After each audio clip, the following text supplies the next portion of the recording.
Bismillahirrahmanirrahim. Alhamdulillah Rabbil Alamin. Hasbunallah wa ni'mal wakil.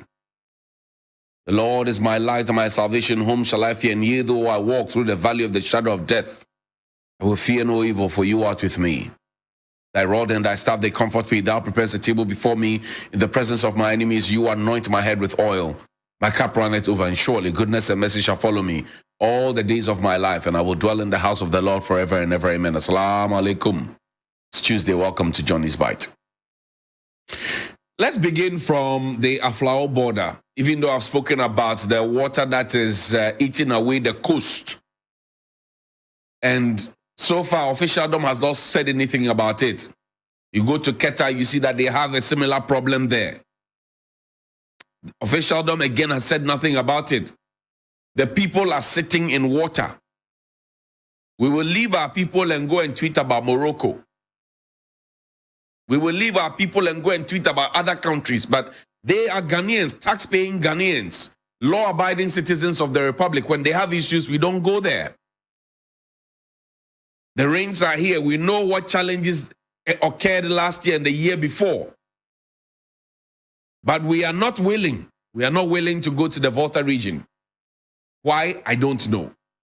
But this morning, let's stay at Aflao, because my understanding is that there's some fuel shortage in Togo, right? There's some fuel shortage in Togo. So people are now crossing over. Pillion riders and motor riders are crossing over now into Aflao to go and buy fuel.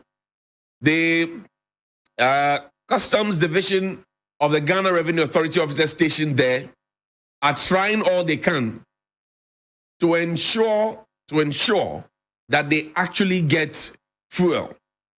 Watch this.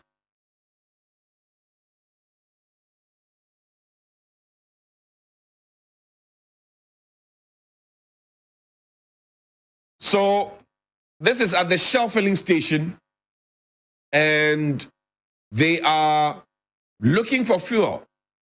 Something is happening. Something is coming. That's the situation at Westport filling station.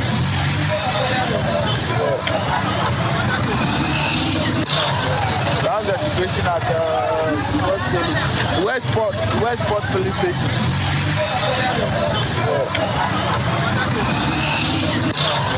That's the situation at Westport filling station. Situation at Westport filling station. Those of you who know Aflao very well, you know what I'm talking about. It's a national security concern. In fact, for those of us here, we even buy fuel at exorbitant rate. When you complain, they say, shut up. Something is happening. So I just wanted to bring it to your attention. Good morning. Now bring me to Accra. Let's go to the Kolebu Teaching Hospital. I've been talking about Kolebu Teaching Hospital, sparingly over time. A couple of documents that I will serialize, like I did for GIHOC, like I did for Ghana Immigration Service and many other. I would serialize the documents now. Now, my understanding is that there are some persons who work at Kolebu, or who are supposed, whether they're supposed to be on contract, whatever it is, on the books, some people are supposed to be paying 2,500. But in reality, they get paid 500 Ghana cedis or 600 Ghana cedis after they are done with their work. They're cleaners. Under whose direction are they? Who brought the contract? Who owns the contract? We'll talk about all of those ones. But check out this email, a memo. Put it up, please. So the memo is from the Plastic Surgery Center, and is from the Kolebu Teaching Hospital. Put it up. Is to the Acting Chief Executive Officer, Kolebu Teaching Hospital, from the Director of the National Reconstructive Plastic Surgery and Burn Center, dated the 5th of September 2023, my birthday, and it's administrative arrangement. I will be away on part of our annual leave from Wednesday, September 6, 2023 to Friday, September 15, 2023, and will resume on Monday, 18 September 2023. During my absence, Mr. Adam K. Anyigba, consultant plastic surgeon, will be in administrative charge of the center. Please do accord him the requisite support and cooperation. Thank you. It's been minuted and all of that and distributed to all these people. Now, I need you to focus on the, you see, two, and then from Director of the National Reconstructive Plastic Surgery and Burns Center. Focus on the signature up there. You see the signature?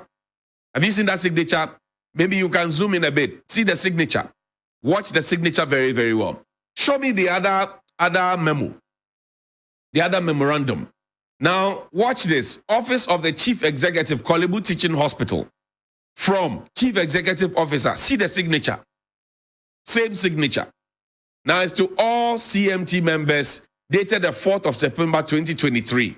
So, Chief Executive writes on the 4th of September 2023, and then the head of the plastic units, plastic surgery unit, writes on the 5th of September 2023.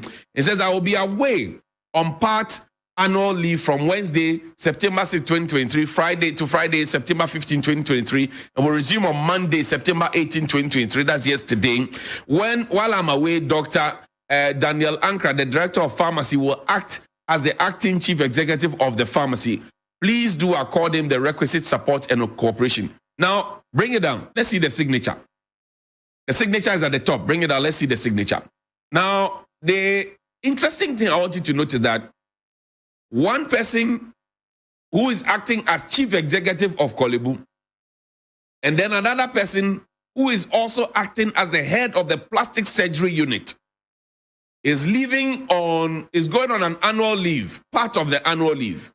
And he hands over to two people. But when he returns, he hands over to himself, performing first the role as the chief executive and also as the director of the plastic surgery department. Am I asking, is that the case? I'm asking, is that the case?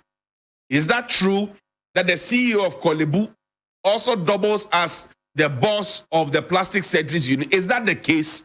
Because we have seen one signature up there for chief executive. We have seen one signature up there for plastic surgery unit. But we are seeing two names, one a doctor and one a certain Mr. Nyigba, who are supposed to take over at the plastic surgery unit and also to act as chief executive. So for the labor consultants and the labor experts, and for the Minister for Health and for the boss at the Ghana Health Service, I ask a question. Is this normal administrative standard that one person will hold two positions, more so when the person is a chief executive, if that is the case, and also hold the position of the director? So Dr. Patrick Kumar Boaji of the Ghana Health Service will be Director General of the Ghana Health Service. But then if you come down to malaria control, he's also in charge of malaria control. Is anything possible like that? I'm just asking my questions this morning. And as I said, there are lots of documents I have on Korle Bu that will be serializing, because Korle Bu is dear to my heart. Each time when I was a kid, each time I was sick, they took me to Korle Bu. And the things that we used to see at Korle Bu, you don't get to see them really anymore. So the questions will keep coming. The questions will keep coming. Now, let's leave Korle Bu and hope that the authorities will do something about it. Good morning, Mr. Kwekwajima Menu. Good morning, Dr. Patrick Kumar Boaji. Good morning to the senior advisor on all things medical and health, Dr. Nsia Saria, the presidency. Good morning to all of you. I'm just saying good morning to you, that's all. Good morning to you, that's all. Now, the Electoral Commission of the Republic of Ghana is going on with the limited voter registration exercise. A senior citizen I spoke with saw the crowd yesterday while I was driving him through town and says, this is a beautiful nonsense by the Electoral Commission, because it still doesn't seem to understand how and why we are deciding to congregate and crowd people at one location.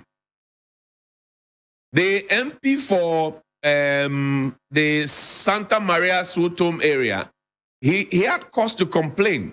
That's his name. He had cause to complain that, look, moving people from one point to the other is even a problem. Yesterday, Mr. Richie Nyama, and for those who don't know him, the special aide to former chairman of the MPP, Mr. Freddie Blay. He also has his eyes on the Pandai seat. He has also been a spokesperson for the Alan Tremantin campaign before. So he's not a small boy. He's speaking for the party in many different capacities on many different media. Yesterday, I had a distress call from him. Number one, he observed that the rains have cut off some of the communities. And that the thing that we could do, or the Electoral Commission could do, is to perhaps have an extension, or specifically for those areas that have been affected by the rain, like Honorable Suleiman also said from Bole Bamboy yesterday on Sunrise Morning Show, we could have a special arrangement where we'll have EC officials take the machines to those places because the roads have been cut and then the people can't cross. People have to pay for canoe. People have to pay people to carry them on their back. People have to foot the bill for themselves and for their guarantors and all of that. Listen to the electoral commissioner. Listen. In the registration center. So why are we complaining about the long queues? Because it's good for us, isn't it? If the guarantor system allows everybody to come, then we should not be complaining about long queues. It's good for us. But we hear complaints about long queues. But I mean, really, as a commission, we don't think so. We are mindful of the fact that the National Identification Authority had some budgetary constraints and they were not able to register. They have not been able to register for a while. But we are also mindful and we are also well aware that over the last 2 weeks, they've kick-started their activities in the districts and they are registering persons who attend, I think, 15 years advance in the districts. So so the cards are available. The cards are available. And so if you can come to the commission with a guarantor in a district, you can go visit the commission's district office with a guarantor. So should you be able to visit the NIA district office to get your guarantor card. And I believe that I believe you've all taken note of, some of the newspaper articles, pinpointing to the registration of minors. Is this what we really want as a country? Do we want to have foreigners on our road? Why can't we go to the United States of America and go and register? And if we cannot, why should we allow foreigners and minors to get onto our road? And so we need to really be honest with ourselves. We have to be honest with ourselves. In addition to that, Parliament has passed an LI 2111, indicating that in the event of identification for any transaction, the Ghana card should be the document that is used. So that's the electoral commissioner insisting that they will do what they want to do because they have independence, they have budgetary issues, and because Parliament has approved. Quite sad if you ask me. You see, the posture of the electoral commissioner is no different from the posture of Charlotte Osei. I have had the opportunity to meet in person the late Justice V.C. R.A.C. Crab, who one time was an electoral commissioner of this country. He made a comment. I'll keep that, as they say, to my knee. I won't tell anybody. He made a comment as a member of my church. I met him at the synod. He spoke to me because I asked him a question after I had read his book, written by Kwesi Amwak. He had been an electoral commissioner before. I've had opportunity as a journalist to also interact with Dr. Afarijan. If you look at their era and you look at the era of, so we have ladies now and our women are at the helm of affairs, you look at their posture, you sometimes get confused as to whether they are confusing independence with a bit of arrogance and sassiness. Forgive me. People are giving you genuine concerns as to why they are not able to have. Look, the government that appointed you and put you there, put Bosman Asari there, and padded the Electoral Commission with MPP foot soldiers, has told us consistently that we are not in normal times and the economic situation in this country is dire. You have 40% more of inflation. You have your GDP is dancing pan logo, your whatever is dancing calypso. Everything is haywire. We know, we accept it. That's why we have run to the IMF and we still are the highest record holder at the IMF. We know this. And yet the Electoral Commission decides that we have to congregate people at a district office, and whether you can afford it or not, you have to be there. Because the excuse is that if you can take people to go and register for a card, a voter ID card, then you should be able to go to the NIA office to be able to go and get your Ghana card. That's a fair argument to make. But the point is that we have been on this route before. Professor Kenatefo and Esla Oswekufo have been on this route before when we wanted to have our SIM card registration done. The back and forth, the deadline, the review deadline, the extra review deadline, the another review deadlines, that a year of road, another year of roads, and Basa. We have been there before. So what exactly is Madam G. Mensah talking about? Because if the NIA had the capacity to give us the cards and they had the funds to give us the cards, they won't suddenly be pushing the cards out to the people when you have started your limited registration. The NIA has told you what their problem is. They have told you that government is not giving them money to be able to pay the people that they are supposed to pay. But the Electoral Commission says, I'm independent. I will do what I want to do. You can't do FOCO. It's like the change of the logo. We saw it, we like it, we have changed it. You can't do FOCO. Put a tweet up for me. A young man put up a tweet. And Madame responded yesterday to her dealings at the IE at the time. Put up the tweet for me. Her dealings at the IE at the time and all of that. A young man called Jerome on Twitter, he put up a tweet. He says, Jean Mensah spent all those years in civil society only to ignore civil society concerns at this point. Read it again. Jean Mensah, who made all the recommendations at the IEA with Professor Dr. Abbas Mansari, who taught all the fine political science at Legon.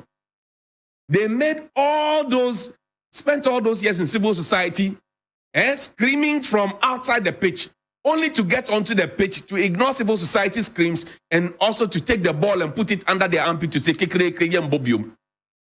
Then a young person says, it seems like it was just a job for her.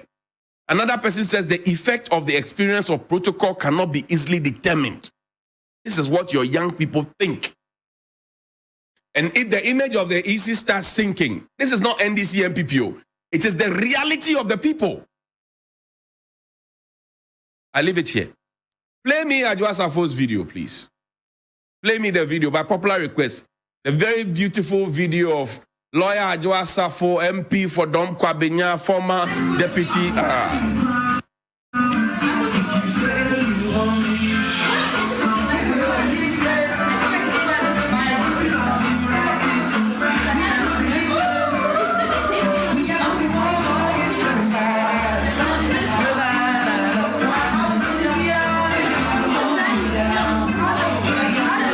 So that is a very popular video. MP when were looking for her, cabinet minister were looking for her. She was busy on TikTok, as Honorable Kennedy Japon said. Now, yesterday I saw a photo at one of the voting center, registration centers, I suspect.